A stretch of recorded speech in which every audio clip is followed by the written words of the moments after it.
अस्सलाम वालेकुम। हमने कॉन्टीन्यूस फ्रिक्वेंसी डिस्ट्रीब्यूशन बनाना सीख लिया। आज उसकी एक प्रैक्टिस के लिए एक और क्वेश्चन करके आपको दोबारा से रिवील हो जाएगी आपकी किस तरह से करना है। 2.14 हमारे पास क्वेश्चन है। Using 8 as a lower limit of the data class and with as a one unit convert into a frequency distribution। आपके पास ये डाटा गिवन है 70 यूनिट्स हैं इसके और आपने इसका कॉन्टीन्यूस फ्रिक्वेंसी डिस्ट्रीब्यूशन बनानी है।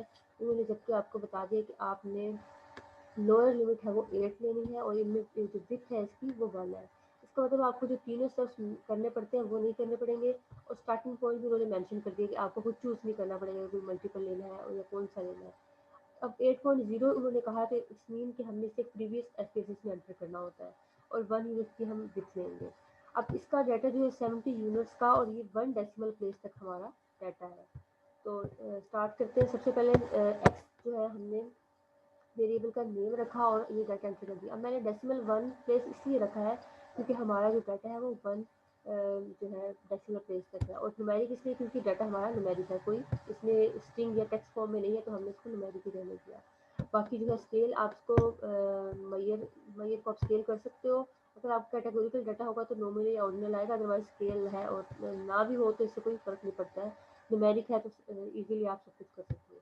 डाटा रिव्यू में गए, अब हमने सारा डाटा एंटर कर दिया। 70 ऑब्जर्वेशन एंटर करने के बाद अब इसकी हम कमांड्स को देखते हैं तो आपको ज़्यादा क्लियर होगा कि कैसे करना है। स्टेप 1 तो हमारा होता है हमेशा हमने डाटा एंटर करना है। स्टेप 2 हमारा होता है कि हम ट्रांसफॉर्म में गए। नेक्स्ट हम गए विजुअल बाइंडिंग में। अब विजुअल बाइंडिंग में हमने एक्स वेरिएबल को मूव कर दिया इस नेक्स्ट विंडो में और कंटिन्यू कर दिया यहाँ से। नेक्स्ट आप देखेंगे कि आपके पास इस तरह से एक विंडो ओपन हो जाएगी। अब कल हमने हम भूल के थे कि इसको बाइंड वेरिएबल को हमने नाम देना था क्लासेस, तो आज हम सबसे पहले इसको क्लासेस नाम देते हैं। नेक्स्ट है इसके बाद हमारी मिनिमम वैल्यू 8 है और मैक्सिमम वैल्यू 17.9 है, ठीक है। अब उन्होंने कहा है कि आपकी क्लासेस बननी भी 8 से चाहिए, इट्स मीन हमने इसको 7.9 रखना होगा स्टार्टिंग पे।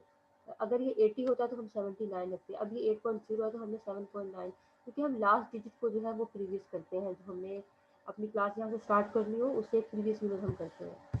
सबसे पहले हम मेक कट पॉइंट्स पे गए। हमने जो है फर्स्ट उन्होंने कट पॉइंट हमें बता दिया कि आपने 8 रखना है और हम उसे प्रीवियस एसकेसेस पे रखते 7.9 रख दिया। विथ उन्होंने कहा है कि आपकी 1 है तो हमने 1 रख दिया।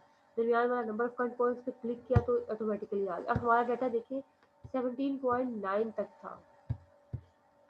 इस मीन कि हमारा जो है ये डाटा कवर नहीं हो रहा है, इसका मतलब है हमें इसको नंबर ऑफ कट पॉइंट्स को बढ़ाना पड़ेगा। मैंने इसको 11 करती हूँ तो हमारा 17.9 सारा डाटा कवर हो रहा है, ये देखिए, ठीक है। हमें इन चीज़ों को चेंज नहीं करना जो हमें उन्होंने मेंशन कर दिए, इसको हम चेंज कर सकते हैं नंबर ऑफ कट पॉइंट्स को।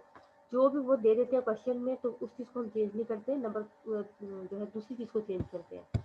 नेक्स्ट हमने अप्लाई कर दिया। अब इसके बाद मेक लेबल्स पे क्लिक किया हमने। अब मेक लेबल्स में आपको मैंने कहा था कि लास्ट जो है आप वो रिमूव कर देते हैं, हमने ये रिमूव कर दी। नेक्स्ट हमने ओके किया।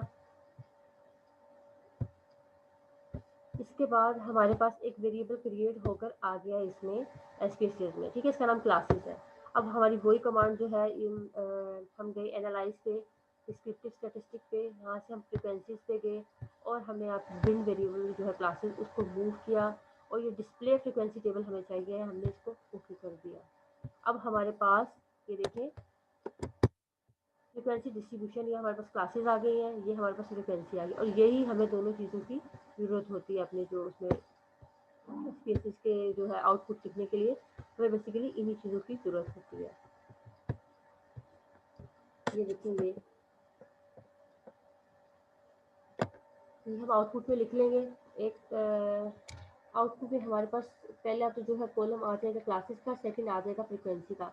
अगर वो मेंशन करते हैं आपको कि आपने बनानी है क्लास बाउंड्रीज तो आप बनाएंगे, अदरवाइज आपने क्लासेस और फ्रिक्वेंसी दे दी। और अगर वो मेंशन करते हैं क्लास बाउंड्री बनाएं तो आप क्लास बाउंड्री भी बना लेंगे नेक्स्ट। और क्लास बाउंड्री बनाने का आपको मैंने वे बताया था कि आपने इन दोनों वैल्यूज़ का डिफरेंस लेना है और जो भी वैल्यू आएगी उसको 2 पे डिवाइड करना है। इन लोअर्स में से सब्ट्रैक्ट करते जाना है और अपर में आपने ऐड कर देना, तो आपके पास क्लास बाउंड्रीज बन जाएंगी।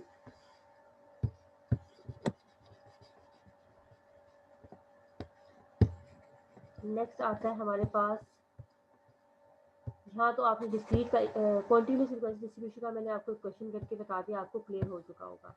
अब हम नेक्स्ट पढ़ते हैं कि हम हमारे पास अगर डिस्क्रीट डेटा सेट्स हो तो फिर हम उसकी फ्रीक्वेंसी डिस्ट्रीब्यूशन कैसे बनाएंगे। अब मैंने आपको बताया था कि हमारे पास कॉन्टिन्यूस जो है डेटा सेट क्या होते हैं और डिस्क्रीट डेटा सेट्स क्या होते हैं। जो हमारा कॉन्टिन्यूस वेरिएबल होता है उसकी जो फ्रीक्वेंसी डिस्ट्रीब्यूशन बनती है प्लस वो कॉन्टिन्यूस होती है, और जो डिस्क्रीट डेटा सेट्स की बनती है वो डिस्क्रीट होती है। अब यहाँ पे देखिए इन्होंने एग्जांपल दी हुई है आपको, a survey of 50 retail establishment and assistants. अब ये देखिए असिस्टेंट्स हैं वो आपके पास वेरिएबल होगा डिस्क्रीट, कॉन्टिन्यूस वेरिएबल ये नहीं हो सकता। तो ये इसलिए कि आपका डिस्क्रीट वेरिएबल है क्योंकि आइसोलेटेड पॉइंट्स होंगे, नंबर ऑफ असिस्टेंट होंगे, ये तो नहीं हो 0.5 असिस्टेंट 1.5 असिस्टेंट, इस तरह से कोई चीज़ नहीं होगी। असिस्टेंट आपके पास होल पॉइंट होंगे, आइसोलेटेड पॉइंट्स होंगे। जो वेरिएबल डाटा में मतलब जिस चीज़ का डाटा गिवन है हमें क्वेश्चन में बता रही है हमने ये वेरिएबल है, इसमें कि हमने इसकी डिस्क्रीट जो वेरिएबल को डिस्क्रीट फ्रीक्वेंसी डिस्ट्रीब्यूशन ही बनानी होगी।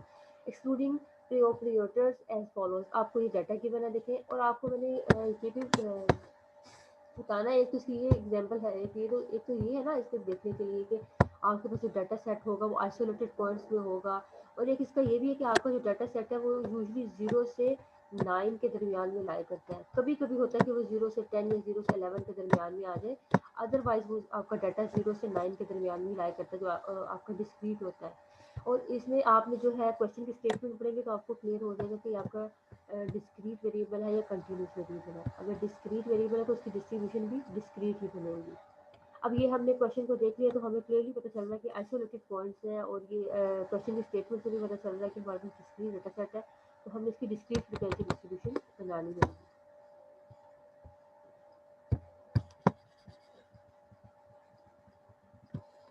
तो इसके लिए हमारे पास ये देखिए, इस तरह से हमारे पास फ्रीक्वेंसी डिस्ट्रीब्यूशन का टेबल बनेगा अगर आप बाय हैंड बनाते हो, लेकिन हमें तो बाय हैंड बनाना नहीं, हमें तो किसी से बनाना है। और इस देखिए मुझे कहा है कि such a frequency distribution in which each class consist of a single value is sometimes called discrete और अनग्रुप्ड फ्रीक्वेंसी डिस्ट्रीब्यूशन। अब सबसे पहले तो मैं आपको इसकी जो है डाटा दिखा दूंगी किस तरह से एंटर किया हमने। वेरिएबल व्यू में हमने एक्सिस का नाम रख दिया और डेसिमल को 0 कर दिया, क्योंकि ये होल पॉइंट्स हैं, आइसोलेटेड पॉइंट्स हैं, ये डेसिमल प्लेस तक नहीं है। नेक्स्ट हम डाटा व्यू पे गए, मैंने ये सारा डाटा एंटर कर लिया है। अब इसके बाद जो है हमारी नेक्स्ट कमांड्स है, ये कमांड्स यूज होंगी। सबसे पहले देखिए अनग्रुप डाटा की या डिस्क्रीट फ्रीक्वेंसी डिस्ट्रीब्यूशन आपने बना ली है। स्टेप 1 आपने एंटर करना है एक्स वेरिएबल को। नेक्स्ट स्टेप 2 आपका होगा, आपने एनालाइज पे जाना है, डिस्क्रिप्टिव स्टैटिस्टिक पे जाना है, फ्रीक्वेंसीज पे जाना है। नेक्स्ट आपने वेरिएबल एक्स को मूव कर देना है और सेंडिंग वगैरह में करके आपके पास आउटपुट विंडो आ जाएगी और आपने आउटपुट दिखेगा। ठीक है, ये कमांड आपको मैं ग्रुप में सेंड भी कर दूंगी और यहाँ पे आप इसको देख भी सकते हो। तो जो बेसिकली आपकी कंटिन्यूस फ्रीक्वेंसी डिस्ट्रीब्यूशन की कमांड्स थी उसी वही कमांड है, लेकिन बस इसमें एक स्टेप दरमियान वाला जो बाइंडिंग वाला था, विजुअल बाइंडिंग ट्रांसफॉर्म, वो वाला स्टेप हो गया। बाकी ये थर्ड वाला स्टेप की तरह ही है ये वाली कमांड भी। अब हम गए नेक्स्ट इस क्वेश्चन को करते हैं हम गए एनालाइज पे, यहाँ से हम डिस्क्रिप्टिव फ्रीक्वेंसीज पे गए। नेक्स्ट हमने एक्स वेरिएबल को यहाँ पे मूव कर दिया। अब हमें इसमें जो है बेसिकली वो visual binding, minimum maximum cut point सभी जोड़नी, क्योंकि वो तो कंटिन्यूस के केस में हमें इंटरवल बनाने होते हैं। डिस्क्रीट के केस में हमें इंटरवल नहीं बनाने, बस आइसोलेटेड पॉइंट्स पे हमने डिस्ट्रीब्यूशन बनानी है। नेक्स्ट एक्स को मूव करने के बाद डिस्प्ले फ्रीक्वेंसी टेबल हो जाएगा, हमने ओके कर दिया। इसके बाद हमारी आउटपुट विंडो हम ओपन करते हैं तो हमारे पास ये देखिए हमारे पास रिजल्ट आ गया।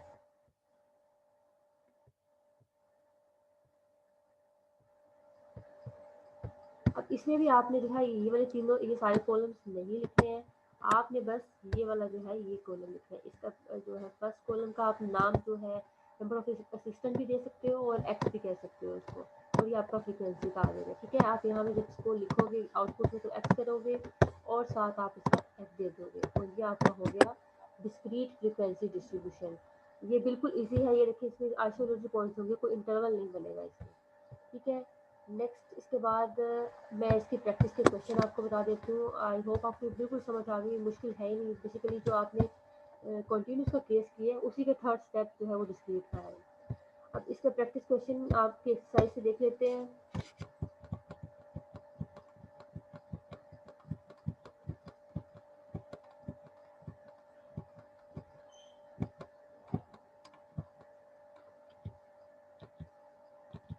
ये आपके पास 2.11 क्वेश्चन है, इसमें आपको 50 ऑब्जर्वेशन गिवन है। Construct the ungroup frequency distribution of this data, आपने अनग्रुप फ्रीक्वेंसी डिस्ट्रीब्यूशन बनानी है। अब देखिए जो आपका वेरिएबल है नंबर ऑफ चिल्ड्रन, इससे नेम से शो हो रहा है कि आपका नंबर ऑफ चिल्ड्रन जो है डिस्क्रीट वेरिएबल है, इसका मतलब है इसकी डिस्क्रीट डिस्ट्रीब्यूशन बननी है। अगर यहाँ पे ये कंटिन्यूस वेरिएबल होता तो फिर हमें कंटिन्यूस डिस्ट्रीब्यूशन बनानी है, और वैसे भी उन्होंने क्लियरली मेंशन भी कर दिया कि आपने अनग्रुप फ्रीक्वेंसी डिस्ट्रीब्यूशन भी बनानी है। नेक्स्ट आपकी बुक में तो एक ही क्वेश्चन है, इसके अलावा मैं आपको प्रैक्टिस के लिए 2 क्वेश्चन और बता देती हूँ, आपने ये भी करने हैं। इसमें आपके पास the following values relate to the number of members in various families. अब number of members of families भी वही चीज़ है ना कि आपका आइसोलेटेड पॉइंट्स है। Make a frequency distribution taking one as a size of the interval, also graph of this distribution. आपने इसका जो है बेसिकली पॉइंट्स को जो पहले एक्स वेरिएबल एंटर कर लेना है स्पेसिफिक वेरिएबल व्यू में, वहाँ से एंटर करने के बाद डाटा वही कमांड है basically analyse descriptive statistic. Next उसके बाद हमने मूव किया फ्रीक्वेंसीज पे, एक्स वेरिएबल को मूव किया और ओके कर दिया, हमारे पास फ्रीक्वेंसी डिस्ट्रीब्यूशन बन जाएगी। सिमिलरली यही कमांड यूज करके आप ये 14 क्वेश्चन करेंगे। The following are the number of flowers. अब नंबर ऑफ फ्लावर्स भी आपके पास आइसोलेटेड है, डिस्क्रीट डाटा है, ये पॉइंट्स पे नहीं है। और different branches of a tree, classify the data taking as a one interval size साइज। अब और इसमें इंटरवल आपका होता भी साइज, ये देखें वन का ही होता है। आउटपुट में देखें आपके पास ये देखें 0 से 1 के दरमियान में डिफरेंस 1 का है, 1 से 2 के दरमियान में डिफरेंस 1, इनके दरमियान में इंटरवल चलता ही 1 1 का है। ठीक है, आई होप आज आज का लेक्चर आपको समझ आ गया होगा। बहुत ईजी है, कोई क्वेश्चन हो तो आप पूछ सकते हो मेरे से, और ये आपने प्रैक्टिस के तीनों क्वेश्चन भी कर लेने हैं, और कंटिन्यूस के जो है वो भी सारे अपने कंप्लीट करके अपना होमवर्क कंप्लीट करें। अल्लाह हाफिज़।